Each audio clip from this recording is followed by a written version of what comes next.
Assalamu Walaikum. In this video, how to unfreeze rows in Google Sheets. Let's begin. First of all, open your Google spreadsheet.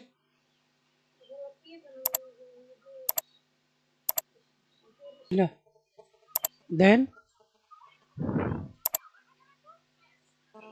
open your Google spreadsheet. Open your file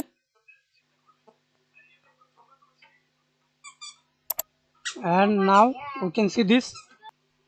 See this freeze row. Unfreeze. Select again. Go to View tab. Freeze. Select right click on your mouse, drop down menu, view more rows, actions and see this unfreeze row. Click and now we can see this unfreeze row.